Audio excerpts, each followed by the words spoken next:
Hey everybody. As you know, it's the lead up to World Communion Sunday this week, and we're going to post all of the songs in preparation for worship. The idea is that we're going to celebrate our global communion with our brothers and sisters around the world by sharing in different musical offerings from different regions of the world. And so, to give you a little bit of context on the music, and also to help us gain some resonance with it and learn the words and the melodies and what makes them so special, so that when we are sharing in our worship together, it can be a moment of even deeper meaning and connection for all of us. And we're going to start tonight with Many and Great, O God, Are Your Works, a hymn properly known as Wakantanka. This hymn comes from the Dakota tribe, otherwise known as the Sioux Nation, which primarily was located in Minnesota, around the area of Mankato, Minnesota. Now, the origin story of this hymn is a little bit, is definitely very complicated and dark. For the first place that this was recorded and written down was in a prison, a white settlers prison in Minnesota, where 38 Dakota tribal people were about to be executed. And they were singing the song in the days leading to their execution for an uprising that they led against the white settlers in the town at the time, who were taking their land.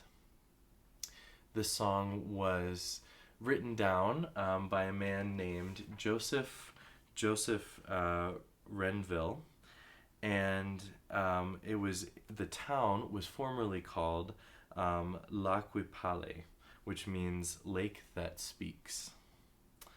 So the very unfortunate but all too normalized ending to the story was that the government moved most of the Dakota tribe west and put them on a reservation in a place that could just be out of sight, out of mind for the white government. So part of the wrestling that we have to do with some of the music that we sing is that the stories of its formation and creation and discovery are not always positive or happy or godly in many ways. But the good news is that even in the darkest moments and in the moments of deepest division, that is where we can find God most intimately. And in this particular moment, it is so critical to find that place of closeness with God, nearness with God, in times when we are so divided. So when we sing this hymn, let us remember our Native American siblings all across this country that we have for so long harmed and pushed away, out of sight, out of mind, and killed. It is one of the greatest wrongs of our nation. May the way of forgiveness be a part of our worship on Sunday. This is Wakantanka, Many and Great. I will put the words in the post so that you can start to learn them, and I'm going to teach you the melody. Oops. Goes a little something like this.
grant unto us communion with you. Let us be in a presence of world communion this week.